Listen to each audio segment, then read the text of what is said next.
pessoal, tudo bem? Vamos continuar o nosso papo aqui sobre direito autoral, sobre questões envolvendo as criações, autoria e uma sugestão aí do Cláudio Osório, que é nosso parceiro aí de negócios.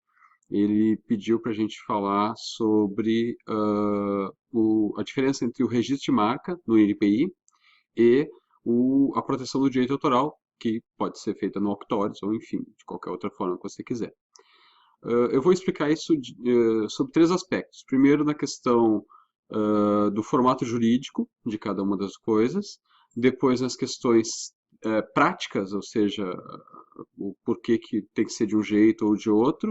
E, por último, eu vou explicar o que é mais interessante, mais vantajoso para o criativo, né, o designer, publicitário, ilustrador, e por quê. Tá? Quais são as vantagens disso. Vamos começar pela questão jurídica. O registro de marca, ele é atributivo de direito. O que significa isso?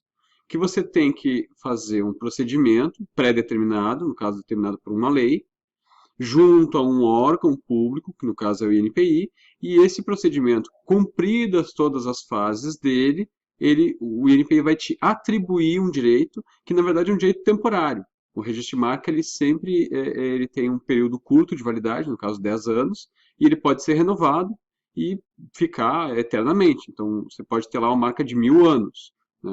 Ainda não temos no Brasil, mas enfim, pode existir uma marca de 1000 anos, desde que a cada 10 anos ela seja renovada. O direito autoral ele é um pouco diferente. Não existe essa necessidade de seguir um roteiro pré-estabelecido, seguir algumas fases de análise, e aí alguém vai te conceder ou não o direito. Em tese, o direito autoral ele é a partir do momento da paternidade, da criação da obra.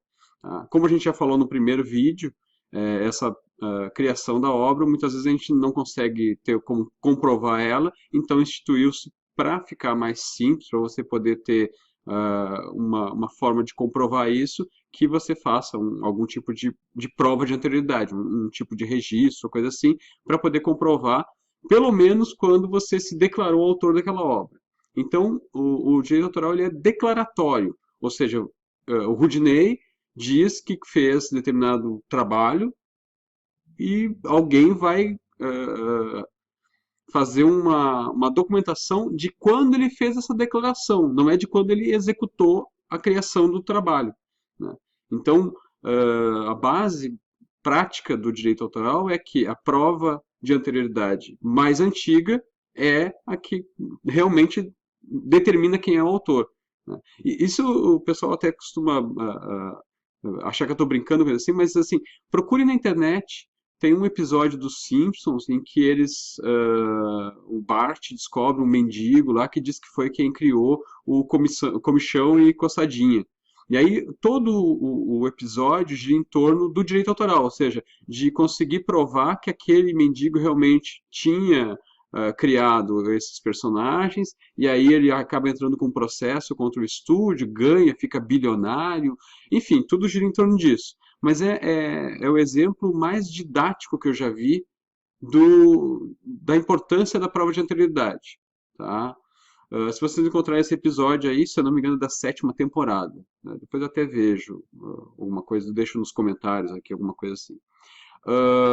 Nas questões práticas, eu já tive muitas consultas de designers, por exemplo, que queriam registrar a marca que eles estavam criando para um cliente, para que se eventualmente o cliente não pagasse e tal, ele poder impedir o cliente de usar. Bom, para começar, eu não vou nem discutir a questão ética disso, eu acho péssimo, tá? Mas na questão prática, vamos supor, se você é um designer pessoa física, você já não pode registrar nenhuma marca para praticamente nada que seja produto.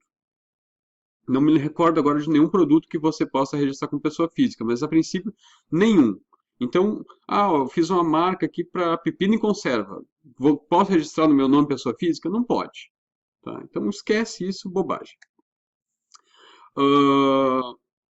E na questão dos serviços, se for um serviço que possa ser executado por uma pessoa física sem determinada habilitação especial, tudo bem, até poderia. Mas aí a gente volta para a questão da ética. Né? Então, Você, por exemplo, criei um logotipo para um escritório de advocacia. Posso registrar no meu nome se o cara não pagar e tal? Claro que não pode, você não é advogado.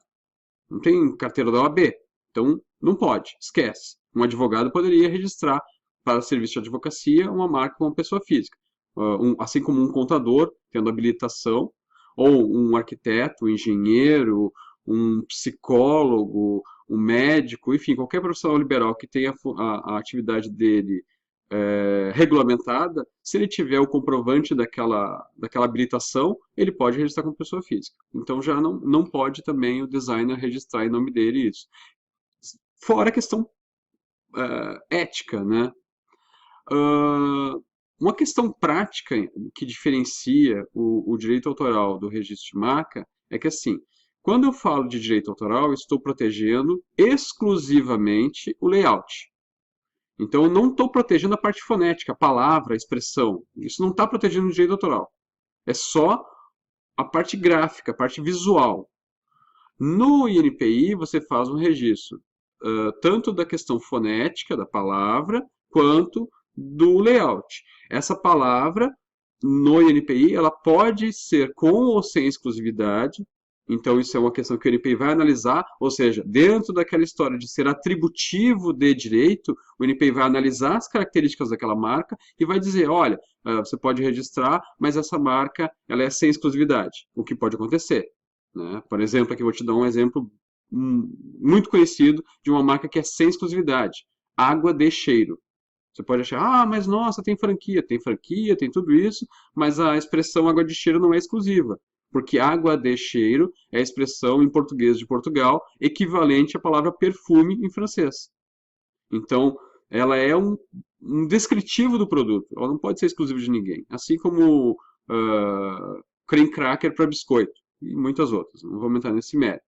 Então, uma diferença muito importante entre o registro de marca no NPI e o registro do direito autoral é que o direito autoral protege exclusivamente o layout e o registro da marca ele protege a expressão e o layout. Aí você vai dizer, mas então no NPI é muito melhor. Não é bem assim. Por quê? Porque o registro de marca no INPI ou em qualquer outro órgão, cada país tem o seu, ele, em primeiro lugar, ele se fixa naquela marca para aquele segmento ou produto. No máximo para alguma coisa que seja afim. E exclusivamente dentro daquele país. Então, o registro de marca feito no NPI, ele protege a sua marca no Brasil. Ponto, acabou. Um registro de direito autoral, ele não pega a parte fonética, mas ele protege aquele layout que você desenvolveu em todos os países que são membros da Convenção de Berna, ou seja, são 168 países, simultaneamente. Não é uma coisa que você precisa, vou fazer sei lá, um procedimento qualquer em outro país para poder validar. Não, a partir do momento que você tem um registro de direito autoral, que ele seja reconhecido em um país, ele automaticamente é reconhecido em todos os 168. Tá? Então, se você disser assim, mas o que é mais vantajoso? O mais vantajoso é ter os dois. Mas eu tenho pouco dinheiro, então faz o direito autoral que é mais barato. Mas agora eu quero proteger também a marca, eu quero ver se esse nome, não sei o que, faz o INPI. Tá? Se você tiver como fazer, faz os dois. Por quê? Porque um vai proteger a expressão e o layout dentro de uma determinada classe de atividade dentro do seu país, e o outro vai proteger o layout para qualquer coisa. Tá? Para o designer, que é o último ponto que eu fiquei de tratar. Para o designer, cabe exclusivamente a proteção do direito autoral. Por quê? Porque é o trabalho que ele está desenvolvendo, tanto o designer quanto o publicitário, enfim, o trabalho que ele está desenvolvendo é de criação de uma identidade visual para uma marca que muitas vezes o cliente já chega com ela. Eventualmente você pode fazer naming também, mas aí é uma outra história, não vamos entrar nesse mérito agora. Tá? Até porque você foi pago para fazer um name. Então, não é uma coisa que você vai se apropriar disso. E não existe um direito autoral de nome.